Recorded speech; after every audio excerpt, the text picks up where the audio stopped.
8 proverbes. Thème: malheureux. 1. L'homme le plus malheureux tombe de la poêle dans la braise. Proverbe français. Ce proverbe français, l'homme le plus malheureux tombe de la poêle dans la braise, signifie que quelqu'un qui est déjà dans une situation difficile se retrouve ensuite dans une situation encore pire. Cela exprime l'idée que la malchance peut s'accumuler et que les problèmes peuvent s'aggraver.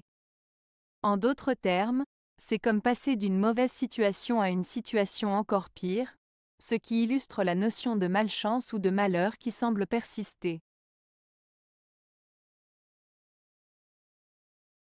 2.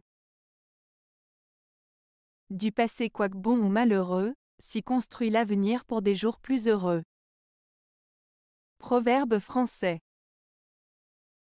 Ce proverbe français signifie que notre avenir est influencé par notre passé, qu'il soit bon ou malheureux. Nos expériences passées, qu'elles soient positives ou négatives, nous aident à construire un avenir meilleur. En tirant des leçons de nos erreurs passées et en capitalisant sur nos réussites antérieures, nous pouvons nous orienter vers des jours plus heureux. En somme, ce proverbe souligne l'importance de ne pas oublier notre passé, car il façonne notre futur. 3. Malheureux ne rencontre point, ce qu'au autre vient tout à point. Proverbe français. Ce proverbe français signifie que les personnes malheureuses ont tendance à ne pas avoir de chance, alors que d'autres semblent obtenir ce qu'ils veulent sans trop d'efforts. Il souligne donc la différence de chance ou de succès entre les individus, et met en lumière le sentiment d'injustice que cela peut susciter. 4. Les malheureux sont entourés de boue, de froid, de ténèbres, et leur sort est la solitude. Proverbe français. Ce proverbe français souligne la situation difficile des personnes malheureuses. Il décrit comment ces personnes se sentent isolées et entourées de conditions désagréables telles que la boue, le froid et l'obscurité. En résumé, il met en avant la souffrance et l'isolement ressentis par ceux qui vivent des moments difficiles. 5. Viens, va-t'en, prosterne-toi, relève-toi, parle, fais silence. Voilà comment les riches se jouent des malheureux qui se laissent séduire par l'espérance. Proverbe sanskrit. Ce proverbe sanskrit souligne la manière dont les riches exploitent souvent les plus démunis en les manipulant avec des promesses et des faux-semblants. Il met en lumière la façon dont les personnes privilégiées peuvent jouer avec les espoirs des moins fortunés, les incitant à agir selon leurs désirs. En somme, ce proverbe met en garde contre la manipulation et l'exploitation des plus vulnérables par les plus puissants. 6. L'homme n'est jamais malheureux que par ennui.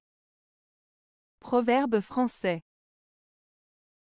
Le proverbe français « L'homme n'est jamais malheureux que par ennui » signifie que l'ennui est souvent la source du malheur chez les personnes.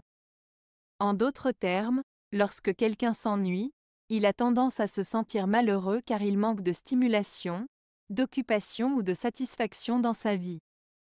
Ce proverbe souligne l'importance de rester actif, de s'engager dans des activités qui nous passionnent et de chercher des sources de joie et de bien-être pour éviter le malheur causé par l'ennui.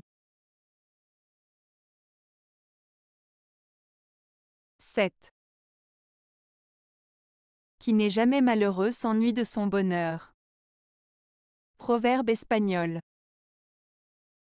Ce proverbe espagnol, qui n'est jamais malheureux s'ennuie de son bonheur, met en avant l'idée que lorsque quelqu'un n'a jamais connu de moments difficiles ou de malheur dans sa vie, il peut finir par s'ennuyer de son bonheur.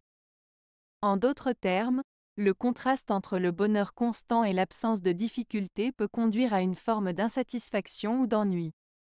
Ce proverbe souligne ainsi l'importance des épreuves et des moments difficiles dans la vie, qui permettent d'apprécier pleinement les moments de bonheur et de les savourer à leur juste valeur.